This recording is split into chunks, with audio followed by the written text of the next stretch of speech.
Ontario டொரண்டோவில் உள்ள நகர கவுன்சிலரான ஆண்டனி பெர்ருசா நகரத்தால் நடத்தப்படும் பலசரக்கு கடைகளை திறக்குமாறு பரிந்துரைத்துள்ளார். பலர் அடிப்படை உணவுப் பொருட்களை வாங்க முடியாத நிலையில் இருப்பதாகவும் அதிகமான குடியிருப்பாளர்கள் உணவு வங்கிகளை பயன்படுத்துவதாகவும் அவர் கூறியுள்ளார். டொரண்டோவின் சில இடங்களில் ஆரோக்கியமான மற்றும் குறைந்த விலையுடன் கூடிய கடைகள் இல்லை என அவர் தெரிவித்துள்ளார்.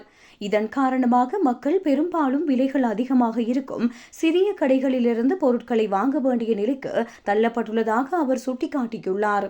டொரண்டோவின் பல்வேறு பகுதிகளில் நகரத்தால் நடத்தப்படும் லாப நோக்கற்ற 4 பலசரக்கு கடைகளை உருவாக்குவது அவரின் திட்டமாகும். இந்த கடைகள் குறைந்த வருமானம் மற்றும் குறைந்த உணவு அணுகல் உள்ள பகுதிகளில் கவனம் செலுத்தும். மேலும் அவற்றை ஆதரிக்க நகரம் சில வரிகளையும் மேம்பாடு செலவுகளையும் நீக்கலாம். இந்த யோசனை அமெரிக்காவின் நியூயார்க் நகர மேயர் ஜொஹ்ரான் மப்தானியால் செய்யப்பட்ட ஒரு திட்டத்தை ஒத்ததாக உள்ளது. இருப்பினும் சில தனியார் கடை உரிமையாளர்கள் இந்த திட்டத்தை விமர்சித்துள்ளனர். அரசாங்கத்தால் நடத்தப்படும் கடைகள் நியாயமற்ற போட்டியை உருவாக்கக்கூடும் என அவர்கள் கூறியுள்ளனர்.